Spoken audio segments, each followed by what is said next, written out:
when Dr. Wood had sort of started pointing out these, what you call these toasted cars, you've got another lecturer, Steve Jones, saying that these cars were damaged by thermite, which fell onto them. It's true. It is. I mean, you're left, and we came up with this sort of, well, what they obviously did was we had the pigeons in New York City were all pre-wired with thermite, and they flew over and they pooped on the towers, and we were sort of doing things like, and then they pooped on the cars because they missed the towers and flew down to FDR Drive and pooped there as well, so you literally get into these sort of ridiculous sort of scenarios with this thermite, and then you look at the other evidence, such as the fire trucks, which again were parked some distance away with the engine blocks missing. Did they plant the thermite in the fire trucks too? Beyond belief, isn't it? Unbelievable. It is. Well, I hear the music. We'll be back in a minute. Stay tuned, and we're going to get into some more of this and some questions.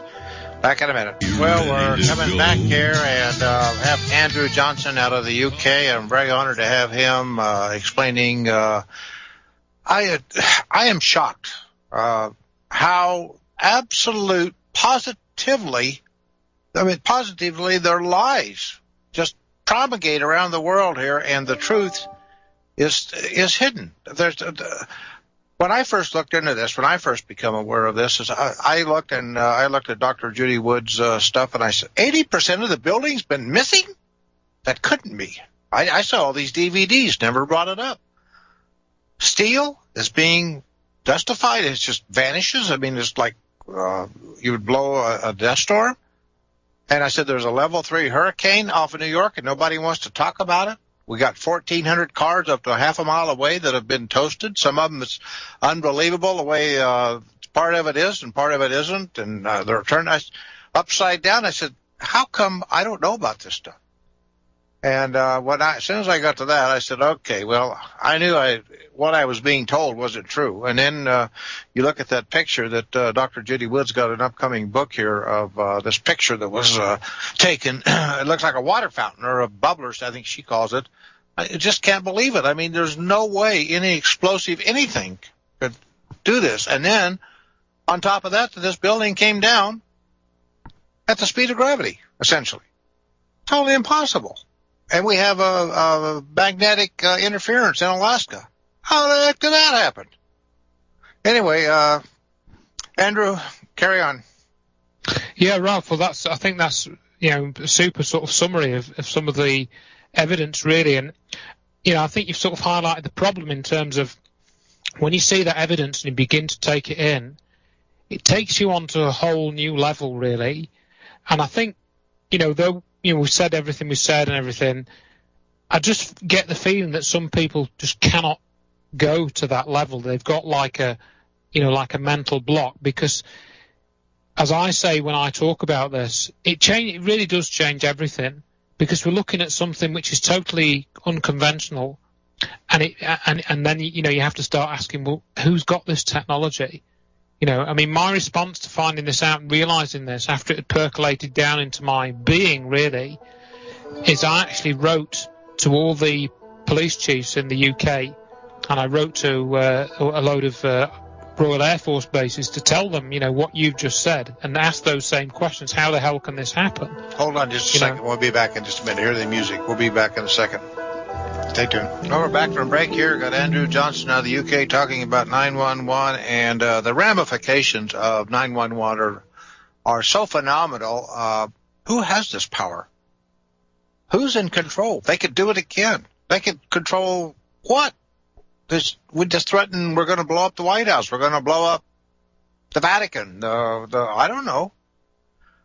This is just absolutely astounding. And when you look at all of these questions, and if Dr. Judy Wood and along with Andrew Johnson, they put this into a court, they brought the evidence forward. The people had a chance to come out and say they're wrong. They didn't. Where's all this thermite stuff?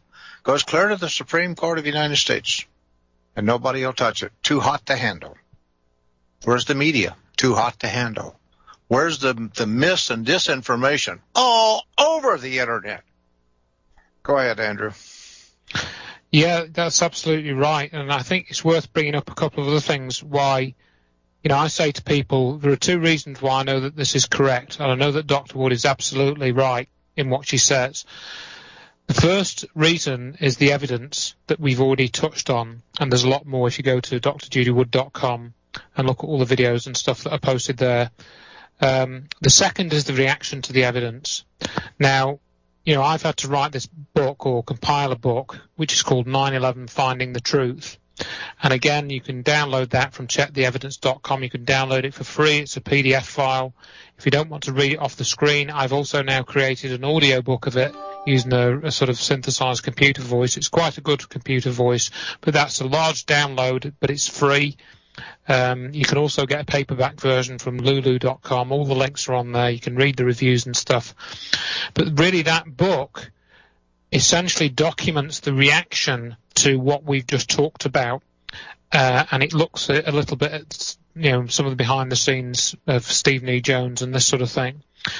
And I recommend that people read that to realize why what we're saying about the Hutchison effect and the energy connection is the truth. It is correct. You can only take my word for it on air, but if you study the evidence, I would challenge you not to come to the same conclusion that I have.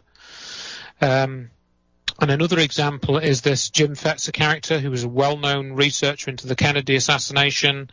Basically, he says in an email, if Dr. Wood doesn't dissociate herself from John Hutchison, then I'm going to trash her reputation. That's essentially what he says in email, and this is what he then proceeded to do, and he is still doing it. And he also achieved some publicity recently with this new blog he posted, where he reposted a lot of these photographs that Dr. Wood had been had posted for several years, and then he didn't mention her name, and he didn't include a link to her website, and yet he claims, that he's a supporter of hers. And in this blog, he conspicuously misses out the Hutchison effect references and the Hurricane Erin references. Similarly, we had this episode, unfortunately, with this Alfred Weber character. Now, I'd come into contact with Alfred Weber through the Disclosure Project, which is to do with the UFO stuff.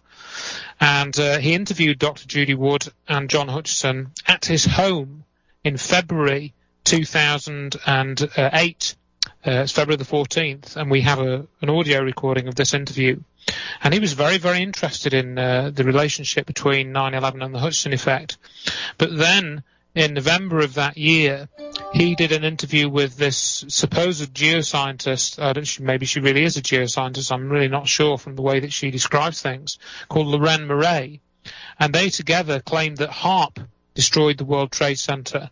And in that interview, I think the total length of the interview is about 2 or 3 hours. I've got this all written up in an article with transcripts and audio clips and everything, so you can actually listen to these clips and what they actually say.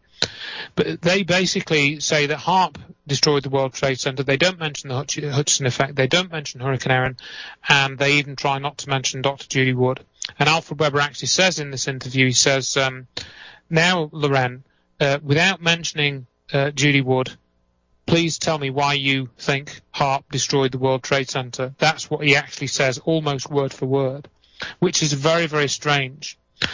And if I may just dwell on that a little moment longer, because I had a very troubling experience with this research in terms of the reaction to it. I spoke at a conference here in England in June, and I met a chap called Richard Dolan there. Now, Richard Dolan has written 2 books about the UFO subject called UFOs and the National Security State, which catalogue the cover-up of the UFO issue between 1947 and the present day. Now, I'd listened to Richard Dolan on, Coast to Coast and these other talk shows, and I very much enjoyed listening to him. He was very articulate, and he came to speak at this conference in England as well about the UFO subject. And, I was very pleased to meet him, and I actually bought him lunch. We were in Leeds, which is a city in the north of England, and I enjoyed his company. And, he's got a teenage son, and I've got 2, son and a daughter who are not far off being teenage. And we had quite a bit in common, actually, and we had a good laugh, and we talked about the Star Trek film. And, Richard Dolan lives in New York State, so I told him about the hurricane. I printed out some pages because I knew I was going to meet him. I put the pages in his hand. I told him about Dr. Wood's legal case. I told him about the Hutchinson effect. I told him all that stuff. And I told him about Alfred Weber, the story that I've just told you. Now, and I shook hands with him and went off back to the States, and that was in June. And then I was alerted to a podcast that he'd posted, which was posted on the anniversary, in other words, September the 11th, 2009. And my friend said, I listened to Richard Dolan, and he was talking about thermite. I thought he wasn't really. He wasn't talking about thermite, surely not. And so I went and downloaded this podcast, and it's still available. It's you can go and listen to it yourselves. And I listened to it very carefully. It's 77 minutes long, I think. Listened to the whole thing very, very carefully. And sure enough, he mentions nanothermite in this scientific paper that's been, written, and how credible it was and wonderful. And he didn't even mention at all anything that I'd told him. He didn't mention the Hutchinson effect. He didn't mention Dr. Judy Wood. He didn't mention Hurricane Erin. He didn't mention meeting with me. Nothing at all about anything that we'd spoken about. Frankly, I was shocked because, as we said a few minutes ago, some of this stuff is very difficult to take in, and it really does challenge you on any number of levels. But if to me, an honest person would say, well, look, I've heard about the thermite, and I think that explains it. But there is this other evidence. I'm not sure I believe it, but it's really interesting, and you should go and look at it and see what you think. That you should look at about the directed energy weapons, and there was this hurricane as well. I'm not sure how that fits into the picture, but boy, that is really strange. He didn't say any of that, none of that. Mm-hmm. And that's, for somebody who's researching the UFO topic, which is obviously very, very controversial, and obviously you attract ridicule by talking about that subject automatically. So surely we can't apply the ridicule idea to Richard Dolan as to talking about the stuff that we've just talked about. So why didn't he talk about it? Why didn't he even mention it? Again, I've written all this up into an article to describe all the circumstances to the best of my ability. Mm-hmm. So it really did. That's when I'm thinking, and I actually put in there that this thermite thing seems like a global program, that's being running and put into people's brains. It's almost like a computer virus. It's really strange. And that's been our experience. And then we've had other people in this book that I wrote about who've tried. Somebody actually offered to send me $5,000 if I could get a successful conviction over a 9/11 court case. And this is just some guy. They offered me $5,000. I mean, how am I going to get this? I don't have any control over the courts. No. I'm not so naive as to think that the courts are going to just sort of say, oh, yes, of course, Dr. Judy Woods, she's put all the evidence. We're totally convinced by this. Yes, directed energy weapons did it, and we'll rule in her favour. And, these companies, they'll have to pay the money back. Of course they're not going to do that. No. I mean, we have to try to actually do something within the bounds of the law. But are we going to get the result we want? My view was always probably not. Not definitely not, probably not. That was always my view. But nevertheless, we have to do something. We have to take this action. We have to try and show people that we are serious and that the evidence, as we see it, would stand up in a court of law. And we have to take it as far as we can, which is what we've done. And then for doing that, we just get attacked. Nobody will speak about the court case. In 2000 and when was it? 2008. I asked a fellow 9/11 researcher in the UK. I said to her, you go around the UK, you talk about 9/11. Please, can you at least mention the court case of Dr. Judy Wood, that something is actually going on? We are making legal challenges. I don't need you to talk about the directed energy weapons because I know it can get quite complicated for some people and difficult to accept. But can you say that these US professors have challenged this in a court, over the 9/11 reports? That was basically what I asked her, and she refused. She says, no, I won't talk about it. I won't even talk about it. She refused point blank. So this really showed me that this second level of